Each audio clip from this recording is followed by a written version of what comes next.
আসসালামু আলাইকুম সম্মানিত দর্শক মণ্ডলী, আমাদের সামনে দেখতে পাচ্ছেন ছোট বক্তা। তিনি একজন মাওলানা।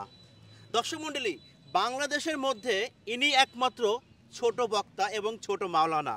আমার মনে হয় পুরা এশিয়া মহাদেশের মধ্যেও তাকে যদি কম্পেয়ার করা হয়, তিনি কিন্তু ছোট বক্তা নামেই পরিচিত হবেন। দর্শক, আজকে আমরা জানবো তার মুখ থেকে তার বেড়ে ওঠা কোথায়, তিনি কিভাবে ওয়াজ করেন, তিনি কিভাবে আজকে বক্তা হলেন। দর্শক মণ্ডলী, তার আগে সবাই ভিডিওটুকু শেয়ার করে সবাইকে দেখার সুযোগ করে দিবেন। আমি যদি দেখতে পাচ্ছেন যে আমার আর হুজুরের সাইজটা আপনারা একটু দেখেন। তিনি আসলে অনেক ছোট একজন মানুষ। আসলে আপনার উচ্চতা কত? আমি আসলে রিয়েল 32 ইঞ্চি। 32 ইঞ্চি আপনি? আচ্ছা দর্শক, তিনি কিন্তু 32 ইঞ্চি। আমরা কথা বলবো, তার আগে ভিডিওটুকু এত পরিমাণ শেয়ার করেন। আমি 1 লক্ষ শেয়ার চাচ্ছি ভিডিওটুকু। দর্শক মণ্ডলী, আল্লাহ তাআলার কত বড় একটা কুদরত দেখছেন, আর ওনার মন মানসিকতা কতটুকু ভালো হলে তিনি মাওলানা লাইনে লেখাপড়া শেষ করে তিনি এখন বক্তা হয়েছেন। তো আমি বসে বসে তার সঙ্গে কথা বলি, বিষয়টা খুবই ভালো হবে। বেয়াদবি মাফ করবেন যদি আমার কোনো বেয়াদবি হয়ে যায় আর কি। তো আসসালামু আলাইকুম। ওয়ালাইকুম আসসালাম। ভালো আছেন আপনি?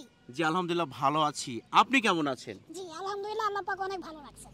আচ্ছা, এই যে আপনি ছোট বক্তা নামে পরিচিত, আর যে কারণে সেই সুদূর ঢাকা থেকে ছুটে আসছি আপনার কাছে, এই বিষয়টা আপনার কাছে কেমন লাগছে? আসলে অনেকটা ভালো লাগছে যে আমাকে মানুষ দেখে এবং দেখে দূর দূরান্ত থেকে আমার সাথে সাক্ষাৎ করার জন্য আসে। এই বিষয়টা আমি খুব ভালোভাবে নিই আর কি। আচ্ছা, তো আপনার পরিচয়টা একটু বলবেন। আমার পরিচয় হলো, আমার নাম হলো আইমান। তো যেহেতু মাওলানা লাইনে লেখাপড়া করছি, তো কারিয়ানাও করেছি। এখন আমার নাম হচ্ছে কারি আইমান আল জাওহারি। তো শুরুর দিকে লেখাপড়া এলাকায় চলছে, এরপরে ঢাকার থেকে শেষ করছি। এখন আলহামদুলিল্লাহ দেশ বিদেশ সব জায়গায় আমি দিন প্রচার করার জন্য চেষ্টা করি। আচ্ছা, দিনের জন্য কাজ করতেছেন আপনি। অনেকে তো আছে যে মাওলানা শেষ করে টাকা বা অর্থ ইনকাম করার জন্য আসলে তারা প্রচার করে, কিন্তু আপনি দিনের জন্য। হ্যাঁ, দিনের জন্য। আপনি জেনে খুশি হবেন যে আমি ওয়াজ কিন্তু 1 বছর না, আমি 5 বছর ধরে ওয়াজ করি। আলহামদুলিল্লাহ, 5 এখন বছর পর্যন্ত ধরে। আমার কোনো বাজেট নাই। কোনো বাজেট নাই? না, কোনো। আচ্ছা, অনেকে যে বলে যে আমাকে এত দিলে যাব, নাইলে যাব না। এখন এক্ষেত্রে তার বিশেষ ব্যক্তিগত কিছু থাকতে পারে। যদি দূরে হয়, দেখা যায় মাহফিলের এমন হাদিয়া দিবে যে গাড়ি ভাড়াই হবে না। এক্ষেত্রে বাজেট করা যাবে, তবে না করাটাই ভালো। অনেক সুন্দর এবং কি দামি একটা কথা বলেছেন। আপনার লেখাপড়াটা আপনি কোথায় করেছেন বা কোথায় মাওলানা শেষ করেছেন? মাওলানা শেষ করেছি ঢাকাতে, আর এলাকাতেই পড়াশোনা সম্পূর্ণ করেছি। শুধু দাওরাটা দিয়েছি ঢাকাতে। দাওরাটা ঢাকাতে দিয়েছেন? আচ্ছা। দর্শক, তিনি কত টাকা বা তার কেমন হাদিয়া দিলে তিনি আসলে আপনাদের এলাকায় ওয়াজ করতে যাবেন, সেটা কিন্তু আমি একটু আপনাদের মাঝে জানাবো। হুজুর, সবাই কিন্তু এরই মধ্যে অপেক্ষা করতেছে আপনার মুখের একটু বক্তব্য শোনার জন্য, একটু ওয়াজ শোনার জন্য। বেশি না, 1 থেকে 1.5 মিনিট। ও আচ্ছা, আসলে কি বলবো, আমি কিন্তু কোনো সুর দিয়ে ওয়াজ করি না। আচ্ছা, ঠিক আছে, আমি জাস্ট কোরআন এবং হাদিস থেকে আলোচনা করি। এবং এই যে নজরুল ইসলাম কাসিমি সাহেব আছেন, আচ্ছা, ওনার মতো ভেঙে মানে সংক্ষিপ্ত ভাষায় কথা বলি আমি। অনেক দারুণ, অনেক সুন্দর আর কি। বিষয়টা হলো যে ওয়াজ বলতে কি বোঝায়? ওয়াজ বলতে বোঝায় হলো নসিহত। আপনি নামাজ পড়েন না, আমি নামাজের আয়াত বলে হাদিস বলে আপনাকে বোঝাবো নামাজ পড়ার জন্য। এটাই নসিহত। সুন্দর। এটাই ওয়াজ, আমরা যেটা জানি এটাই ওয়াজ। ওই কানে ধরে 2-3 ঘন্টা টাইনা ওয়াজ করা, এটা ওয়াজ বলে না। একদম, অনেক দামি কথা বলেছেন। বিশেষ করে গান বাজনার মতো হয়ে যায় আর কি, সুর হয়ে যায়। ঠিক বিষয়টা বুঝছেন? আর যারা সুর দেয় আমি তাদেরকে নিয়ে ব্যঙ্গ করি না, কারণ সুর আল্লাহ তাআলা দিয়েছেন। এটা নিয়ে ব্যঙ্গ করা কোনো উচিত না। জি। আচ্ছা হুজুর, আপনার মুখে আমরা একটু ওয়াজ শুনবো। আসলে কি বলবো যে দুনিয়ার মানুষ এতটাই খারাপের দিকে চলে গেছে। দেখেন, ভালো জিনিস কিন্তু আমাদের ভালো লাগে না। কেন লাগে না? কারণ খারাপ এত পরিমাণ বেড়ে গেছে, যার কারণে ভালো জিনিসটাই বিলুপ্ত হয়ে গেছে। আর কেউ যদি ভালো কাজ করে, মনে হয় যে এটা কোন গ্রহ থেকে বান উঠে আইছে। বুঝেন না বিষয়টা? এই জন্য আমি দেশবাসীদেরকে জানাবো, সবাইকে বলবো, প্রয়োজনে পায়ে ধরবো, নামাজটা আপাতত পড়েন। আচ্ছা, অনেক সুন্দর একটা। দেখেন, তিনি মানে আমাদের সবার পায়ে ধরছে শুধু নামাজ পড়ার জন্য। মানে আমার কাছে খুবই ভালো লাগছে বিষয়টা।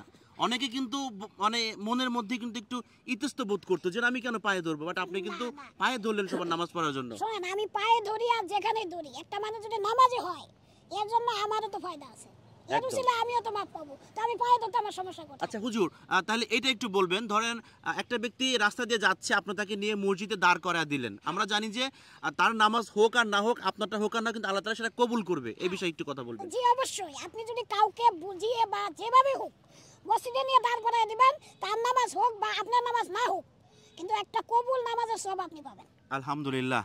তো দর্শক, আমরা এখন একটু ফিতা দিয়ে মেপে দেখাবো আপনাদেরকে, অনেকে আবার ফেক মানে মনে করতে পারেন আপনারা, তো আমি একটু মেপে দেখাবো হুজুরকে, আসলে তিনি কত ইঞ্চি আর কি, এটা আমি একটু দেখাবো আপনাদেরকে। তো আমরা দেখাচ্ছি, এটা হচ্ছে ফিতা, দেখেন অরিজিনাল যেটা ফিতা, আমি হচ্ছে গিয়া এইমাত্র নিয়ে আসলাম। তো আমি এইখান থেকে ধরি, তাহলে হচ্ছে হ্যাঁ টুপি কিন্তু উঁচা আছে, টুপি একটু উঁচা আছে, 32 ইঞ্চি। দেখেন দর্শক, এই যে 32, আমি কিন্তু এখানে ধরে আছি, আপনারা দেখতে পাচ্ছেন।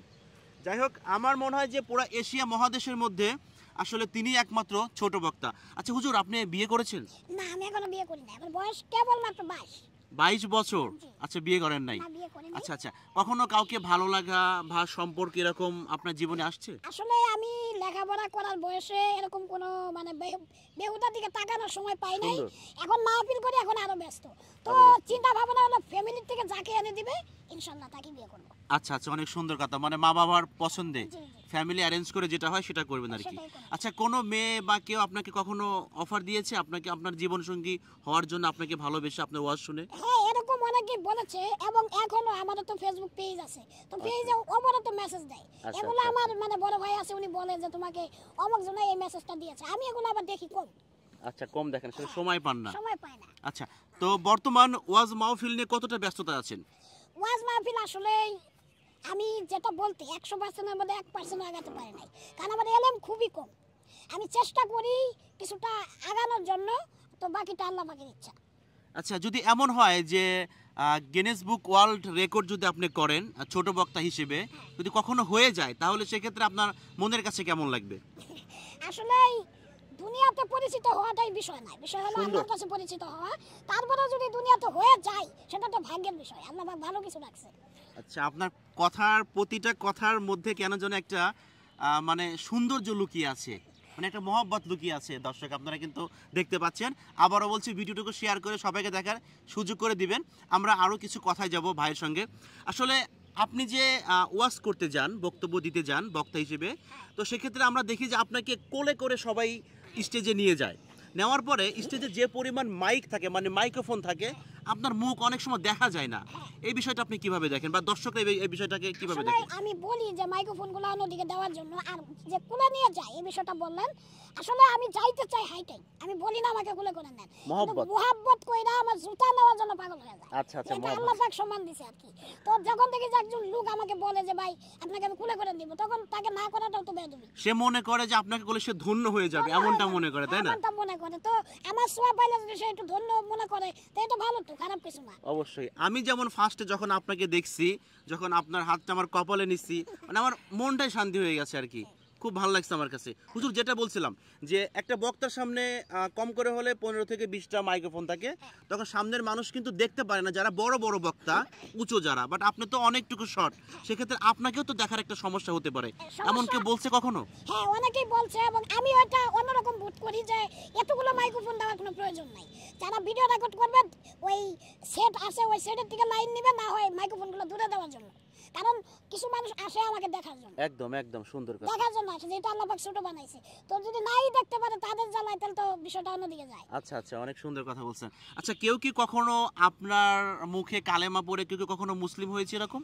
না, এরকম হয়নি, তবে বেনামাজির থেকে নামাজি অনেক হয়েছে, এরকম অনেক অনেক অনেক হয়েছে আর কি, কিন্তু এখন পর্যন্ত মুসলিম কেউ হয় নাই। আচ্ছা আচ্ছা, তো আপনার পরিবারের সদস্য কজন আছেন, এবং কি আপনার পরিবারের মধ্যে আসলে আপনার মতো এরকম কেউ আছে কিনা? হ্যাঁ আছে, আমার ছোট ভাই আছে, আমার মতোই সেম।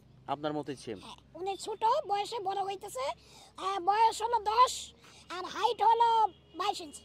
22 ইঞ্চি, মানে আপনার থেকে ছোট? সম্ভবত একটু হতে পারে। আচ্ছা আচ্ছা আচ্ছা, কারণ আমিও ছোটবেলা ওরকমই ছিলাম। আপনিও ঠিক আর এরকম ছিলেন? আমার বাবা নাই, মা আছে, বড় ভাই আছে, আমরা আচ্ছা 3 আচ্ছা ভাই।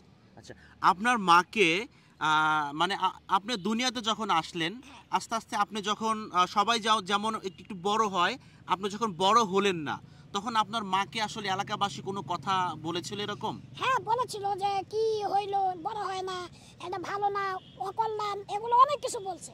তো তা না নিয়ে আমার মা বলছে যে আল্লাহ আমার যা দিছে তাই, কারণ আমার আম্মা আবার একটু মাদ্রাসার লাইনে লেখাপড়া করছে। আচ্ছা আচ্ছা, দেখেন এই যে আমাদের দিয়ে যেমন দেখেন কয়জন মানুষ চিনে বা কতটুকু আমল করি, বাট আপনি আপনার জায়গা থেকে যে আমলটা করেন এটা গর্ব। যারা আপনার মাকে একসময় কটূক্তি করে কথা বলেছিল তারা আজকে আপনার মায়ের পায়ে গিয়ে সালাম করবে, এমন একটা অবস্থা, তাই না? আচ্ছা আচ্ছা হুজুর, আরেকটা কথা, আমি দেখেছি যে আপনি টিকটকে ভিডিও আপলোড করেন, সেটা ইসলামিক ভিডিও করেন, বাট ওইটাকেই মানুষ ব্যঙ্গ করে বলে যে আপনি টিকটক করেন, হুজুর হয়ে টিকটক করে, বক্তা হয়ে টিকটক করে। আসলে ওদের টিকটক বা আপনার টিকটকের মধ্যে পার্থক্যটা কি? আসলে এই পার্থক্যটা এটা আপনার বিবেচনায় বের করতে পারবেন। সেটা হলো যে একটা হলো গান বাজনা আর একটা হলো ইসলামিক ভিডিও। দুইটা কি সমান? একদম। দুইটা কিন্তু সমান না। আচ্ছা, আর আমি কিন্তু গান বাজনা করি না। একদম। ওয়াজ মাহফিলে যে ভিডিওগুলো করি, হয়তো মাহফিল ছাড়া কিছু শর্ট ভিডিও করি, দাঁড়াইয়া হাইটা শর্ট ভিডিওগুলো করি, তবে ইসলামিক মানে হুকুম অনুযায়ী করার চেষ্টা করি, এর বাইরে কিছু না। আর মানুষ গান বাজনা টিকটকে এত পরিমাণ বাইরে গেছে, যার কারণে হুজুররা টিকটক করবো কেন? কথা একটাই, হুজুর টিকটক করবো কেন? আচ্ছা, হুজুরা টিকটক করলে তো ওনারা তো ইসলামের দাওয়াত দিবে বা তারা টিকটকের বিরুদ্ধে যাবে, কারণ হুজুরা সবসময় পাপের বিরুদ্ধে, তারা পুণ্যের দিকে আর কি। এই জন্য কিছু কিছু মানুষের জেলাস ফিল হয়, তারা হচ্ছে হিংসা করে। আমার সবচাইতে মানে চিন্তা যেটা, সেটা হলো যে হাজারো অশ্লীলতার ভিড়ে মানুষ যেন একটু হলো ইসলামের আলো পায়, আমার চিন্তা হলো এটা। আচ্ছা আচ্ছা, অনেক সুন্দর কথা বলেছেন। আচ্ছা, সামনে আপনার ভবিষ্যৎ পরিকল্পনা কি? ভবিষ্যৎ পরিকল্পনা আল্লাহ পাক যেভাবে নিতেছে চলবে ইনশাআল্লাহ। তবে আমার অত বড় টাকা পয়সা বা বেশি কিছু হওয়ার কোনো ইচ্ছা নাই, সাধারণভাবে জীবনযাপন করতে পারলে ইনশাআল্লাহ আলহামদুলিল্লাহ। ও আচ্ছা আচ্ছা, কখনো কি আল্লাহর উপরে কোনো মন মালিন্য হয় বা আপনি খুশি যে আল্লাহ তাআলা আপনাকে এতটুকু করে তৈরি করেছেন? আসলে আপনাকে বিষয়টা কেমনে বলি, আজ পর্যন্ত আমার মানে জন্মের থেকে নিয়ে এই পর্যন্ত 22টি বছর আমি এমন কিছু আল্লাহর কাছে চাইয়া পাই না, এরকম কোনো রেকর্ড নাই। আলহামদুলিল্লাহ। আমি যা চেয়েছি আল্লাহ পাক আমাকে তাই দিয়েছে। আচ্ছা আচ্ছা আচ্ছা কিন্তু সেই হিসাবে আল্লাহর কাজ আমি আসলে কিছুই করতে পারতেছি না। আচ্ছা এই জন্য আমি দর্শক, আমরা কথা বলতে বলতে হয়তো ভিডিও শেষ প্রান্তে চলে আসছি। আর একটা কথা আমি ভাইকে জিগাবো, সেটা হচ্ছে আসলে কত টাকা হাদিয়া হইলে আসলে আপনি ওয়াজ করেন বা কত টাকা পেলে আপনি সন্তুষ্ট হবেন, এটা আসলে যদি বলা যায় তাহলে বলবেন, না বলা গেলে দরকার নেই। না, আসলে এই বিষয়টা হলো বর্তমানে সবকিছুর দাম বেশি। একদম। তো আমার গাড়ি আমি প্রাইভেট নিয়ে যাই, আমার নিজস্ব কোনো গাড়ি নাই। আপনারা দেখেছেন আমি একটা সাইকেল চালাই, ওখানে একটা ছোট গাড়ি রাখা ছিল, আমি ওই সাইকেলটা চালাই। তো প্রাইভেট ভাড়া নিয়ে যাইতে হয়, ভাড়া দেওয়ার পরে মানুষ খুশি হয়ে 10,000ও দেয়, 20,000ও দেয়, আমি কোনোদিন বলি না। এবার যদি নাও দেও তাও বলি না। আলহামদুলিল্লাহ, মানে কত সুন্দর একটা কথা, যে কথাগুলো শুনলে হয়তো আপনাদেরও হৃদয়ের মধ্যে আসলে গেঁথে গেছে ভাইয়ের এই কথাগুলো। তো হুজুর, শেষ একটা প্রশ্ন করবো, সেটা হচ্ছে আসলে কিয়ামত নিয়ে আমাদের একটু ওয়াজ আপনি শোনাবেন, সামনে যে আমাদের দিনগুলো আসতেছে। আসলে এই কিয়ামতের বড় বড় 10টি আলামত আছে, তার মধ্যে একটাও প্রকাশ পায় নাই। আর যেগুলো চলতেছে এগুলো ছোট আলামত, যেমন নামাজ না পড়া, পরকীয়া বেশি হওয়া, এরপরে জিনা ব্যবচার বেশি হওয়া, তারপরে ইসলামিক শাসন না থাকা, এরকম কিন্তু আমাদের মাঝে ঘটতেছে। এরপরে বিশেষ করে মহামারী আসা, এবছর সিজনে দেখতেছি যে বৃষ্টির সংখ্যা কম হওয়া, এটাও কিয়ামতের আলামত। তো একটাই কারণ, সেটা হলো মুসলমানের গুনার কারণ। একদম, মুসলমানের গুনাহ যত বাড়তেছে কিয়ামতের আলামত তত বাড়তেছে। সুন্দর কথা। এই ক্ষেত্রে আমরা যদি ভালো হই, আল্লাহর কাছে দোয়া করি, কিয়ামত চাইলে অনেক পরে আসতে পারে। আচ্ছা কারণ আমরা যদি ভালো হয়ে যাই। আচ্ছা হুজুর, আরেকটা কথা যেটা আমার এইমাত্র মনে পড়লো আপনার পেছনের চুলগুলো দেখে, অনেকে আছে বলে যে আসলে চুল বড় রাখা ঠিক না, অনেকে আছে যে চুল আছে কি আপনার দুই পাশে, মানে আমার যেরকম আমি বলি আর কি, আমি নিজেকে আর কি ওরকম মনে করতেছি না, আমি যেমন যে চুলটা কাটছি এটাও কিন্তু ঠিক না, এই যে উপরে বড় রাখছি দুই পাশে রাখি নাই, বাট আপনি যে চুলটা রাখছেন এটার আসলে কি ফজিলত দিবেন? আসলে আমি যেটা রাখছি সেটা হলো সুন্নাত, আচ্ছা আর আচ্ছা, আপনি যেটা রাখছেন সেটা হলো স্টাইল করে রাখছেন, একটা মডেল করছেন। জি জি জি। কিন্তু এটা হারাম এরকম কেউ বলতে পারবে না, তবে এটা ঠিক না, ইসলামের দৃষ্টিতে এইভাবে চুল কাটাটা ঠিক না। তবে আমি যেটা রাখছি এটা রাসূলের সুন্নাত। আচ্ছা, মানে কান বাবরি রাখা সুন্নত এটা। আচ্ছা, 3 প্রকারের চুল রাখা তো সুন্নত। 3 প্রকারের চুল রাখা সুন্নাত। আবার বাবরির মধ্যেও 3 প্রকার আছে। আচ্ছা আচ্ছা, বাবরির মধ্যে 3 প্রকার হলো কানের উপরের অংশ অথবা নিচের অংশ অথবা গাড়। ও আচ্ছা, আরেকটা হলো যে চিমটি দিয়ে ধরা যাবে না, মুঠ দিয়ে ধরা যাবে, আরেকটা হলো একেবারে নাইরা। এই হলো কয়েকটা সিস্টেম। মানে ধান একটা ধান যতটুকু আর চুলের মানে আরেকটা হলো মুঠের মতো মানে 1 ইঞ্চি বা 1.5 ইঞ্চি। আচ্ছা আচ্ছা, আরেকটা হলো যে একেবারে নাড়া, আর বাবরির মধ্যে 3টা কাটিং। ও আচ্ছা আচ্ছা, এটা অনেক মাসালা আছে, নিয়ম আছে। আচ্ছা দর্শক, আমরা কথা বলতে বলতে একদম ভিডিওর শেষ প্রান্তে চলে আসছি। এই যে বক্তা, আমার আসলে সৌভাগ্য এটা আর কি, সৌভাগ্য আসলে আমি সেই সুদূর ঢাকা থেকে তার কাছে আসছি ছুটে ভিডিও করার জন্য, এটা আমার কাছে সৌভাগ্য। আমি আপনাদের সবার সামনে তার হাতটা আমার মাথায় একটু আমি দিতে চাই, যদি একটু দোয়া করে দেন আমার জন্য। মানে কত বড় একটা শান্তি লাগলো, আমার মনের কাছে খুবই ভালো লাগলো। হুজুর, সর্বোপরি দেশের জনগণের উদ্দেশ্যে আপনি কিছু বলতে চান কিনা? আসলে জনগণের উদ্দেশ্যে কি বলবো, বাংলাদেশ আমাদের দেশ, এটা আমাদের অহংকার, আমাদের গর্ব। আমি তো অনেক জায়গায় বলি যে বাংলাদেশকে নিয়ে আমি অনেক গর্ব করি, কারণ যেহেতু আল্লাহ পাক বাংলাদেশে জন্ম দিয়েছেন, টাঙ্গাইল ডিস্ট্রিক্টের মধ্যে আছে, হ্যাঁ, অলিয়া দেশ। আর একটা জিনিস বেশি গর্ব করি, সেটা হলো যে বাংলাদেশের মতো মসজিদ আর মাদ্রাসা কোথাও নাই। সুন্দর, এটা আলহামদুলিল্লাহ। আলহামদুলিল্লাহ। তবে আসলে বাংলাদেশে যেরকম অলিয়া আছে সেরকম নেতাও আছে, একদম। তবে নেতা থাকাটা বিষয়টা খারাপ না, অবশ্যই আমাদের নেতা দরকার, চেয়ারম্যান, মেম্বার, এমপি, মন্ত্রী, সরকার আমাদের প্রয়োজন, কারণ দেশ তো চালাইতে হবে। তো আমি তাদের কাছে অনুরোধ করব, যারা যেন কুরআন এবং সুন্নাহ মোতাবেক চালায়। অসাধারণ এটাই কথা। আমার অনুরোধ। নেতা থাকা আমার কোনো সমস্যা না। আচ্ছা আচ্ছা, মানে আপনি যে কথাগুলো বলেছেন, 10 কথার এক কথা, লাখো কথার এক কথা। নেতা থাক সমস্যা নাই, গ্রাম মেম্বার, ইউপি চেয়ারম্যান, উপজেলা চেয়ারম্যান, এমপি, সরকার থাকবে, কিন্তু যেন ইসলাম দৃষ্টিতে চলে, চলে। তার ভিতরে কোনো দুর্নীতি না থাকে। আচ্ছা আচ্ছা, অনেক সুন্দর কথা বলেছেন। দর্শক মণ্ডলী, আমরা আসলে ভিডিওর শেষ প্রান্তে চলে আসছি, বিদায় নিব। তার আগে একটা কথা বলতে চাই, যে যেখানে আছেন ভিডিওটুকু শেয়ার করবেন, আর সবাই অন্তত 5 ওয়াক্ত নামাজ কালাম পড়ার চেষ্টা করবেন। একটা ব্যক্তি যদি 5 ওয়াক্ত নামাজ কালাম পড়ে, তার মধ্যে কিন্তু গুনাহটা উঠে যাবে, পাপ কাজটা উঠে যাবে, তিনি কিন্তু আর পাপ কাজ করতে পারবে না, তার মধ্যে আসলে আস্তে আস্তে ভালো কাজটা চলে আসবে, বিবেকে একটা বাধা দিবে, বিবেকে বাধা দিবে। যাই হোক দর্শক, আমি রাজ ছিলাম বরাবরের মতো আপনাদের সাথে, বিদায় নেব। দেখা হবে অন্য কোনো ভিডিও নিয়ে অন্য কোনো সময়। আর ভিডিওটাকে যদি ভালো লাগে তাহলে অবশ্যই শেয়ার করে সবাইকে দেখার সুযোগ করে দিবেন। খোদা হাফেজ, ভালো থাকবেন।